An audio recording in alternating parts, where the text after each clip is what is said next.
everyone, good morning to you all. Myself Sneha Singh from standard 12th. I am student of DN Pandey classes Fathua. Guys, जो मेरा previous video था वो था hormonal control of spermatogenesis, यानी कि spermatogenesis पर hormone का नियंत्रण। और आज का जो मेरा वीडियो है, जो मतलब टॉपिक मिला गया है हमको डीएन पांडे सर जो आज हमको टॉपिक दिए हैं, वो टॉपिक है हार्मोनल कंट्रोल ऑफ oogenesis, मतलब oogenesis पे हार्मोन का नियंत्रण। oogenesis को हिंदी में अंड जनन कहते हैं। क्या कहते हैं? अंड जनन कहते हैं। तो अंड जनन पर हार्मोन का नियंत्रण। तो let's move on the topic. अब टॉपिक पे आते हैं। तो हमारा जो टॉपिक है, पिछला जो वीडियो देखा है, मतलब जो भी मेरा प्रीवियस 2 वीडियो देखा है बायोलॉजी वाला, एक था ओवरी वाला और टीएस ऑफ ओवरी था, और एक था हार्मोनल कंट्रोल ऑफ स्पर्मेटोजेनेसिस। जो ये 2 वीडियो देख लिया है उसको ये वीडियो में कोई प्रॉब्लम नहीं होगा, क्योंकि इसमें काफ़ी सारा जो पॉइंट्स है उस दोनों वीडियो के को काफ़ी रिलेट करेगा एक दूसरे से। और अगर वो वीडियो नहीं चेक किए आप लोग तो जाके चेक कीजिए, ये वाला वीडियो ज़्यादा अच्छे से समझ में आएगा देन। तो चलिए स्टार्ट करते हैं। यहाँ पे क्या हमको सबसे पहला टर्म दिख रहा है, हाइपोथैलेमस ग्लैंड। जैसे कि मैंने पहले भी बताया, हाइपोथैलेमस ग्लैंड मेल और फीमेल दोनों में रहता है, मेल और फीमेल दोनों में रहता है। और ये जो क्रिया तभी होगा जब फीमेल जो है पबर्टी को प्राप्त कर लेगी, यानी कि oogenesis कब होगा? जब फीमेल मतलब पबर्टी को प्राप्त कर लेगी देन होगा। और oogenesis मेल में नहीं हो सकता, जैसे कि स्पर्मेटोजेनेसिस मेल में नहीं हो, फीमेल में नहीं हो सकता था, उसी तरह oogenesis मेल में नहीं हो सकता, ये सिर्फ फीमेल्स में होता है। और हाइपोथैलेमस ग्लैंड मेल और फीमेल दोनों में रहता है। मेल और फीमेल दोनों में कहाँ रहता है? फोर ब्रेन में रहता है। कहाँ रहता है? फोर ब्रेन, यानी कि अग्र मस्तिष्क में रहता है। तो यहाँ पे क्या होगा ना कि हाइपोथैलेमस ग्लैंड फोर ब्रेन में है, फीमेल के फोर ब्रेन में है। अब ये हाइपोथैलेमस ग्लैंड एक हार्मोन का स्राव करेगा, उस हार्मोन का नाम है GnRH। GnRH, जैसा कि मैंने बताया था, GnRH का फुल फॉर्म होता है गोनाडोट्रोपिन रिलीजिंग हार्मोन। तो ये गोनाडोट्रोपिन रिलीजिंग हार्मोन क्या करेगा? एंटीरियर पिट्यूटरी ग्लैंड के एंटीरियर लोब को, एंटीरियर लोब को जाके स्टिमुलेट करेगा। क्या करेगा? स्टिमुलेट करेगा। और जब एंटीरियर पिट्यूटरी ग्लैंड का एंटीरियर लोब स्टिमुलेट हो जाएगा तो पिट्यूटरी ग्लैंड 2 हार्मोन का स्राव करेगा। कौन कौन 2 हार्मोन का स्राव करेगा? एक है FSH और एक है LH। FSH और एक है LH। अब यहाँ पे क्या होगा? पहली बात, यहाँ पे हाइपोथैलेमस ग्लैंड है, हम प्रीवियस वीडियो में बताए हैं। हाइपोथैलेमस ग्लैंड को मास्टर ऑफ मास्टर ग्लैंड कहते हैं। क्या कहते हैं? Master of master gland. और एंटीरियर पिट्यूटरी ग्लैंड को मास्टर ग्लैंड कहते हैं। क्या कहते हैं? Master gland. मास्टर ग्लैंड इसको कहते हैं, यहाँ पे लिख देते हैं, मास्टर ग्लैंड कहते हैं। और यहाँ पे अब हम क्या हुआ, हाइपोथैलेमस ग्लैंड से निकला हुआ जो एक हार्मोन है GnRH, वो क्या किया? स्टिमुलेट किया एंटीरियर पिट्यूटरी ग्लैंड के एंटीरियर लोब को। तो एंटीरियर पिट्यूटरी ग्लैंड जो है, पिट्यूटरी ग्लैंड जो है वो FSH और एक है LH, इसका स्राव करना स्टार्ट कर दिया। क्या किया? स्राव करना स्टार्ट कर दिया। तो FSH का फुल फॉर्म क्या होता है? Follicle stimulating hormone. क्या होता है? Follicle stimulating hormone. और LH का फुल फॉर्म होता है ल्यूटिनाइजिंग हार्मोन। तो पहले हम इसको कवर आउट करेंगे, उसके बाद इसको कवर आउट करेंगे। देन ये जो FSH है ना, ये क्या करेगा? बाय ब्लड क्या, ये जो हार्मोन है बाय ब्लड ओवरी में जाएगा। किस में जाएगा? ओवरी में जाएगा। और ये ओवरी में जाकर, ओवरी में बहुत सारा फॉलिकल प्रेजेंट होता है, हम बताए थे, बहुत सारा उसमें पुटक होता है, फॉलिकल को हिंदी में पुटक कहते हैं। तो फॉलिकल जब प्रेजेंट होता है ओवरी में बहुत सारा, तो उसमें से मात्र एक फॉलिकल को, ओवरी में बहुत सारे फॉलिकल होते हैं बट उसमें से मात्र एक फॉलिकल को क्या जाके करेगा? स्टिमुलेट, मतलब डेवलप करवाएगा। क्या करेगा? डेवलप करवाएगा। यहाँ पे स्टिमुलेट नहीं करवाएगा, डेवलप करवाएगा। तो एक फॉलिकल को क्या किया? डेवलप करवाया। तो एक फॉलिकल को सेकेंडरी फॉलिकल हुआ, उसके बाद टेरिशरी, उसके बाद ग्राफियन फॉलिकल, उसके बाद अब यहाँ से पहले बताते हैं, सेकेंडरी फॉलिकल हुआ।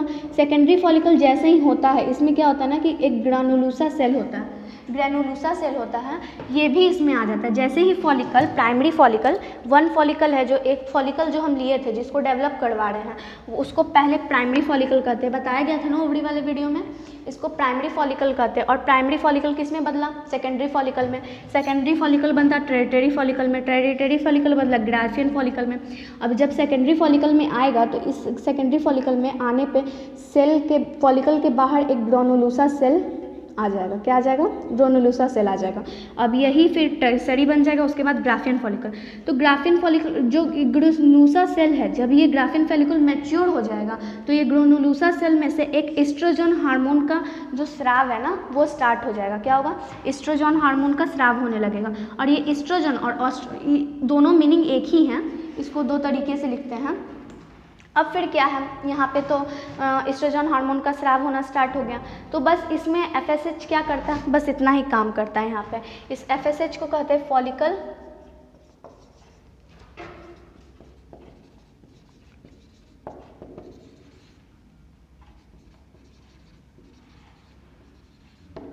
Follicle stimulating hormone. पहले भी बताया गया ये चीज़ कि फॉलिकल स्टिमुलेटिंग हार्मोन कहते हैं इसको। और फिर इसका क्या हो, एस्ट्रोजन का जब स्राव होने लगेगा तो FSH का जो भी काम था यहाँ पे ख़त्म हो गया। फिर अब यहाँ पे आते हैं LH के पास आते हैं। तो LH को क्या कहते हैं, ल्यूटिनाइजिंग हार्मोन। क्या कहते हैं, ल्यूटिनाइजिंग हार्मोन।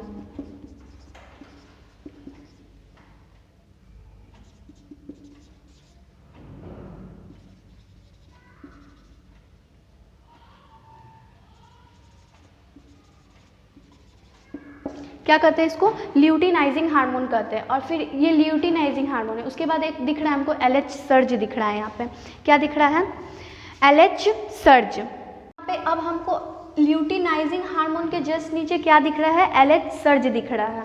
अब ये क्या करेगा, अब यहाँ पे क्वेश्चन आता है कि यहाँ पे ये LH सर्ज क्या है। LH तो समझ में आ गया हमको कि ल्यूटिनाइजिंग हार्मोन है, तो अब यहाँ पे LH सर्ज क्या है। तो LH सर्ज क्या है ना कि मासिक चक्र के 14वें दिन जब LH यानी कि ल्यूटिनाइजिंग हार्मोन का जब कंसंट्रेशन बढ़ जाता है, और उस बढ़े हुए कंसंट्रेशन जब LH जो 14वें दिन, मासिक चक्र के 14वें दिन जब LH का कंसंट्रेशन बढ़ जाता है, यानी कि ल्यूटिनाइजिंग हार्मोन का कंसंट्रेशन बढ़ जाता है, तो उस हार्मोन को कहते हैं हम लोग LH सर्ज। क्या कहते हैं, LH सर्ज कहते हैं। अब ये LH सर्ज जब बढ़ जाएगा, जब ये बढ़ जाएगा तो फिर ये ग्राफियन फॉलिकल को जाकर क्या करेगा, तोड़ देगा। बताए थे ना ग्राफियन फॉलिकल कब टूटता है, ओवम वाले वीडियो में सब है। ग्राफियन फॉलिकल LH सर्ज जब बढ़ जाता है तो उसकी वजह से ग्राफियन फॉलिकल टूट जाता है। तो यहाँ पे क्या हुआ, ग्राफियन फॉलिकल टूट गया। अब ये ग्राफियन फॉलिकल टूट गया तो ग्राफियन फॉलिकल के टूटने के बाद क्या होता है, ओवल्यूशन होता है। क्या होता है, ओवल्यूशन होता है। तो ओवल्यूशन होगा तो हमको क्या मिलेगा, oocyte मिलेगा। क्या मिला, oocyte मिला। तो अब ये यहाँ पे oocyte मिला, और ये जो ग्राफियन फॉलिकल का जो शेष जो भी ग्राफियन फॉलिकल था, इसमें से जब टूट गए, यहाँ से ओवम निकल गया, यहाँ से जब टूट के ओवम निकल गया ग्राफियन फॉलिकल से LH सर्ज की वजह से, तो इसका जो शेष रक्त पीत जो पीला जो भी भाग बचा रहेगा, शेष भाग, वो बन के यहाँ से क्या बनाएगा, कॉर्पस ल्यूटियम का फॉर्मेशन करेगा। क्या बनाएगा, कॉर्पस ल्यूटियम का फॉर्मेशन करेगा। अब ये कॉर्पस ल्यूटियम क्या करेगा ना कि प्रोस्टेजॉन हार्मोन का स्राव करना स्टार्ट करेगा। क्या करेगा, प्रोस्टेजॉन हार्मोन का स्राव करना स्टार्ट करेगा। जब oocyte होगा, oocyte से एक ओवम निकलेगा, तो ये ग्राफियन फॉलिकल का जो शेष भाग जो बचा हुआ है वो कॉर्पस ल्यूटियम का संरचना बनाएगा, और फिर प्रोस्टेजॉन हार्मोन का स्राव करना स्टार्ट कर देगा। ये ओवम है। अगर ये ओवम बाहर जाके फर्टिलाइज्ड कर गया, मान लीजिए ये बाहर जाके अगर एक शुक्राणु के साथ जाके संलयन कर लिया, तो ये कॉर्पस ल्यूटियम 9 महीने तक प्रोस्टेजॉन हार्मोन का स्राव करना करते रहेगा। 9 महीने तक ये प्रोस्टेजॉन हार्मोन का स्राव करेगा।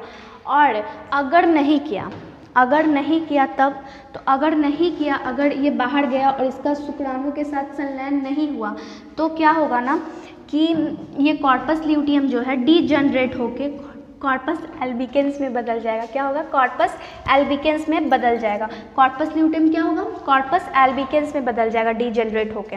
अब यहाँ पे प्रोस्टेजॉन हार्मोन का स्राव हो गया, यहाँ पे एस्ट्रोजन हार्मोन का स्राव हो गया। अभी दोनों का काम क्या है, तो अब यहाँ पे क्या काम है ना एस्ट्रोजन हार्मोन का, कि ये जाके एस्ट्रोजन हार्मोन का जब स्राव होने लगेगा तो ये यूटेरस में जाके, मतलब गर्भ में जाके, या क्या करेगा कि वहाँ का जो लेयर होता है ना, सबसे एंडोमेट्रियम एक लेयर होता है, 3 लेयर होता है ऐसे, पर वो एंडोमेट्रियम लेयर को जाकर ये क्या करेगा ना, उसको रिपेयर करेगा। जैसे कि अगर मेंस्ट्रुअल साइकिल होता है तो वो टूट जाता है, कुछ उसके साथ टूट के निकल जाता है ब्लड। ये दूसरा ये क्वेश्चन आ जाएगा यहाँ पे। बट मेंस्ट्रुअल साइकिल के साथ ये जो टूट के निकल जाता है ना एंडोमेट्रियम, और फिर जो भी जो गंदा ब्लड रहता है वो सब निकल जाता है। तो ये यहाँ पे क्या है ना, वो जो इंडोमेट्रियम को जो टूट जाता है उसको जाकर ईस्ट्रोजन हार्मोन क्या करेगा, रिपेयर करेगा।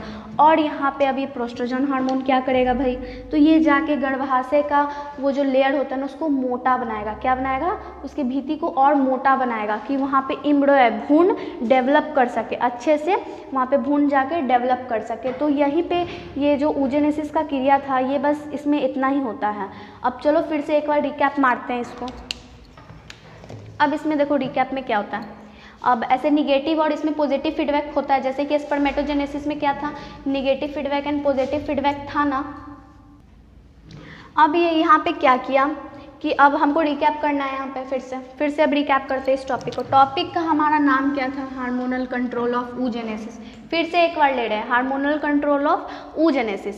अब यहाँ पे बताया गया है कि मेल और फीमेल दोनों में कौन सा ग्लैंड रहता है, हाइपोथैलेमस ग्लैंड। ये कहाँ रहता है भाई, तो ये फोरब्रेन में रहता है। उसके जस्ट नीचे, फोरब्रेन के जस्ट नीचे एंटीरियर पिट्यूटरी ग्लैंड रहता है, बताया गया। हाइपोथैलेमस ग्लैंड कौन सा हार्मोन का निर्माण स्राव करता है, तो GnRH। कौन सा, GnRH। और एंटीरियर पिट्यूटरी ग्लैंड के एंटीरियर लोब को ये जाकर ये हार्मोन GnRH हार्मोन जाकर स्टिमुलेट करता है, और स्टिमुलेट करने के कारण पिट्यूटरी ग्लैंड दो हार्मोन का स्राव करता है, एक है FSH और एक है LH। हाइपोथैलेमस ग्लैंड को मास्टर ऑफ मास्टर ग्लैंड कहते हैं और एंटीरियर पिट्यूटरी ग्लैंड को मास्टर ग्लैंड कहते हैं। ये भी क्लियर है यहाँ पे। अब यहाँ पे FSH क्या करता है, फॉलिकल स्टिमुलेटिंग हार्मोन, इसका फुल फॉर्म हुआ फॉलिक्यूल स्टिमुलेटिंग हार्मोन। यहाँ पे फॉलिकल स्टिमुलेटिंग हार्मोन जाता है बाय ब्लड ओवरी में जाता है। कहाँ जाता है, बाय ब्लड ओवरी में जाता है। और ओवरी में जाकर, ओवरी में प्रेजेंट बहुत सारा फॉलिकल रहता है, बहुत सारा पुटक प्रेजेंट रहता है, उसमें से एक पुटक को जाकर डेवलप करता है। क्या करता है, डेवलप कराता है। यहाँ पे एक फॉलिकल है, ये वन फॉलिकल को कहते हैं, जब शुरू में स्टेज में रहता है तो उसको प्राइमरी फॉलिकल कहते हैं। क्या कहते हैं, प्राइमरी फॉलिकल। तो प्राइमरी फॉलिकल जाकर सेकेंडरी फॉलिकल में चेंज होता है, सेकेंडरी फॉलिकल टेरिसरी फॉलिकल में, फिर ग्राफियन फॉलिकल। और ग्राफियन फॉलिकल जब मैच्योर हो जाता है तो उसका ये जो ग्रेनुलोसा सेल है, सेकेंडरी फॉलिकल में जो ग्रेनुलोसा सेल आ जाता है उसमें से ईस्ट्रोजन हार्मोन का स्राव होना स्टार्ट हो जाता है। क्या होता है, ईस्ट्रोजन हार्मोन का स्राव होना स्टार्ट हो जाता है। तो ये वाला टॉपिक यहीं पे खत्म। और ईस्ट्रोजन हार्मोन जैसे ही निकलता है वो जाके गर्भाशय के भीतरी जो भाग होता है ना उसको जाकर रिपेयर करता है। क्या करता है, रिपेयर करता है। अब ये वाला भाग एकदम कम्प्लीटली ख़त्म हो गया, जो भी था इसमें सब खत्म हो गया। अब यहाँ पे आते हैं LH। LH को कहते हैं हम लोग ल्यूटिनाइजिंग हार्मोन। क्या कहते हैं, ल्यूटिनाइजिंग हार्मोन। अब यहाँ पे बताएं कि LH सर्च क्या है भाई, तो LH सर्च क्या है, मासिक चक्र के 14वें दिन जब LH का कंसंट्रेशन बढ़ जाएगा, LH हार्मोन का कंसंट्रेशन बढ़ जाएगा तो उसको LH सर्च कहते हैं। और LH सर्च के बढ़ने के कारण ग्राफियन फॉलिकल क्या होता है, फट जाता है। क्या होता है, फट जाता है, ब्रस्ट कर जाता है। रिपर्ज्ड बताया गया था ना, ओवम में रिपर्ज्ड कर जाता है ये ग्राफियन फॉलिकल क्या होता है, फट जाता है। फट जाने के कारण क्या होता है, ओवल्यूशन की क्रिया होती है, और ओवल्यूशन की क्रिया होती है तो oocyte निकलता है। क्या होता है, oocyte बनता है, और oocyte क्या, ओवम बना। यहाँ पे ओवम बनाना। अब ये ओवम क्या करेगा ना कि ये ओवम निकल गया और बाहर जाके एम्पुला में वेट करेगा शुक्राणु का। अगर ये एम्पुला में गया और उसको शुक्राणु वहाँ पे मिल गया तो ये शुक्राणु वहाँ मिल गया तो यहाँ पे बताते हैं शुक्राणु मिल गया। ये ग्राफियन फॉलिकल जो शेष भाग बचा था, कॉर्पस ल्यूटियम का शेष भाग, उसमें क्या बनेगा ना, कॉर्पस ल्यूटियम का जो शेष भाग बचा था ये बाहर गया। अब इस शुक्राणु का वेट किया, इसको शुक्राणु ओवम को ऐसे शुक्राणु मिल गया, ऐसे करके इसको शुक्राणु मिल गया। तो अब ये क्या होगा, वहाँ पे फ्यूज कर जाएगा, फर्टिलाइज कर जाएगा। जब ये फर्टिलाइज कर जाएगा तो प्रोस्टेजॉन हार्मोन का स्राव होगा। कौन से हार्मोन का, प्रोस्टेजॉन हार्मोन का स्राव होगा। और ये प्रोस्टेजॉन हार्मोन क्या करेगा, जब ये फ्यूज हो जाएगा तभी प्रोस्टेजॉन हार्मोन का काम आएगा। प्रोस्टेजॉन हार्मोन क्या करेगा ना कि उसके जो यूटेरस, गर्भाशय का जो भीतरी भाग है उसको जाके और मोटा बनाएगा। क्या करेगा, मोटा बनाएगा। फ्यूज करेगा तभी इसका प्रोस्टेजॉन हार्मोन का कुछ काम है। फिर अगर फ्यूज कर गया तो ये 9 महीने तक ऐसे ही प्रोस्टेजॉन हार्मोन का काम, प्रोस्टेजॉन हार्मोन निकलते रहेगा, स्राव होते रहेगा इसका। और अगर फ्यूज नहीं किया तो ये कॉर्पस ल्यूटियम क्या होगा ना, कॉर्पस एल्बिकेंस में बदल जाएगा। क्या में बदल जाएगा, कॉर्पस एल्बिकेंस में बदल जाएगा। तो यहाँ पे बस इतना ही हुआ। अब आते हैं फीडबैक की बारी आती है। यहाँ पे किसकी बारी आती है, फीडबैक की बारी आती है। तो यहाँ पे देखो फीडबैक में क्या होता है, ईस्ट्रोजन हार्मोन ना फिर से निगेटिव फीडबैक भेजेगा इसको। निगेटिव फीडबैक कब भेजेगा? जब इसका काम हो गया, मतलब जो चाहिए था इसको जब मिल जाएगा तो निगेटिव फीडबैक भेजेगा। जस्ट एन एग्जांपल, जब हमको कोई चीज़ नहीं चाहिए तो हम मना, जब हमको मतलब जो भी हमको चाहिए था होता है, अगर मिल जाता है तो हम उसको कहते हैं ना नहीं ये मेरा काम हो गया, और नहीं चाहिए होता है तो हम ले लेते हैं। तो अगर मना किया तो निगेटिव फीडबैक दिए, और अगर ले लिए तो पॉजिटिव फीडबैक दिए, वही वाला बात है। एस्ट्रोजन हार्मोन क्या किया? निगेटिव फीडबैक भेजा हाइपोथैलेमस ग्लैंड को और कहा कि आप GnRH का जो स्राव कर रहे हैं ना उसको बंद कर दीजिए। और फिर यही एस्ट्रोजन हार्मोन इसके पास भी गया, एंटीरियर पिट्यूटरी ग्लैंड के पास भी गया और कहा कि आप ना FSH हार्मोन का स्राव बंद कर दीजिए। किसका स्राव बंद कर दीजिए? FSH हार्मोन का, फॉलिकल स्टिमुलेटिंग हार्मोन का, और आप GnRH का स्राव बंद कर दीजिए। अब यहाँ पे ये इसको मना कर दिया।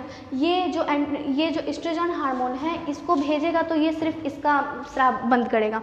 फिर अब यहाँ पे क्या? प्रोस्टेजन हार्मोन इसको भेजेगा निगेटिव फीडबैक इसको भेजेगा हाइपोथैलेमस ग्लैंड को कि आप GnRH का स्राव करना बंद कर दीजिए। फिर ये प्रोस्टेजन हार्मोन इसको भेजेगा जब इसका काम हो जाएगा तो मास्टर ग्लैंड को, एंटीरियर पिट्यूटरी ग्लैंड को, मतलब कि आप इसका LH का जो स्राव कर रहे हैं ना इसका स्राव करना बंद कर दीजिए, मेरा काम हो गया। और अगर मान लीजिए कि इसका काम हो गया तब ये निगेटिव फीडबैक भेजेगा, और अगर इसका काम नहीं हुआ मतलब इसको घट गया तो फिर क्या कहेगा? पॉजिटिव फीडबैक भेजेगा। क्या करेगा?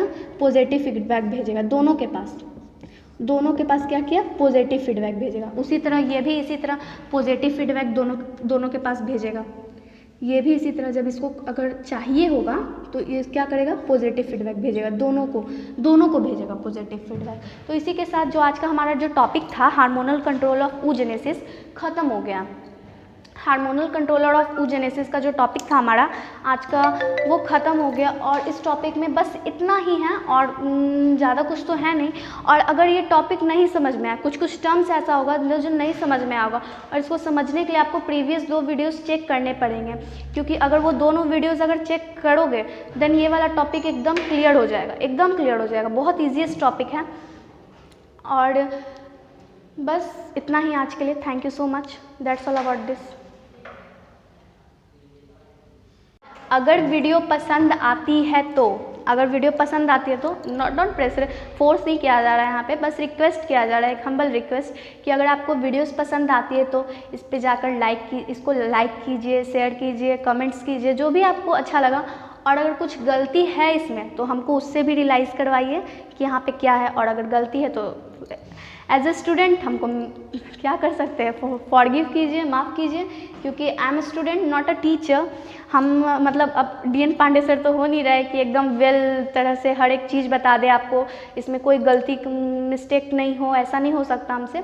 स्टूडेंट है, अगर कहीं पे कोई गलती हो गया है, मीनिंग मिस्टेक या कहीं भी प्रोनाउंसिएशन कुछ भी मिस्टेक हुआ तो उसके लिए सो सॉरी। और